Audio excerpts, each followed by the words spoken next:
Kerala high court का यह फैसला अखबारों की सबसे बड़ी खबर होनी चाहिए थी, लेकिन आप देखें कि अखबारों में इसे उस प्राथमिकता से नहीं छापा गया जिससे यह सबकी नज़र में आए। क्या टीवी चैनलों में शाम को इस पर बहस होगी कि केरल हाई कोर्ट ने क्या कहा है? क्योंकि मीडिया पर निजी अस्पतालों के विज्ञापनों का इतना ज़्यादा दबाव है कि ऐसी खबरों को अक्सर ही पिछले पन्नों पर भेज दिया जाता है या खबरों के ढेर में दबा दिया जाता है।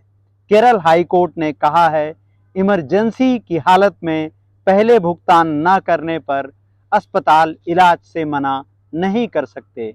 आपने, हमने, सब ने देखा है कि जब मरीज को इमरजेंसी की हालत में हम अस्पताल लेकर दौड़ते हैं तो पहले अस्पतालों के रिसेप्शन पर ही हमें रोक लिया जाता है। हमें कहा जाता है कि पहले भुगतान कीजिए, पहले पैसे दीजिए, भले ही मरीज की हालत कितनी ही ज़्यादा खराब क्यों ना हो। अभी तो हालत यह है कि जितना बड़ा अस्पताल, उस पर, मरीज पर सबसे पहले दबाव डाला जाता है कि पहले भुगतान कीजिए।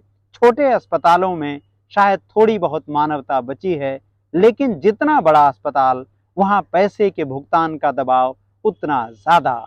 जिनके पास सुविधाएं ज़्यादा, वहाँ पर पहले भुगतान का दबाव भी ज़्यादा होता है।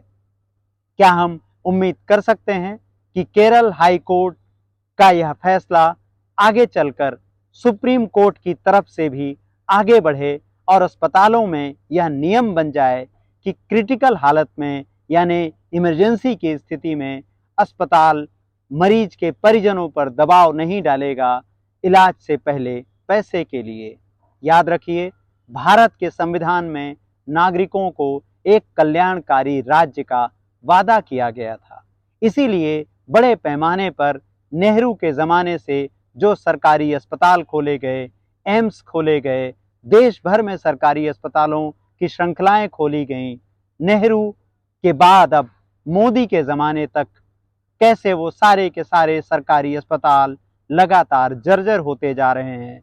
सरकार लगातार सरकारी अस्पतालों को जैसे खत्म करने पर तुली हुई है।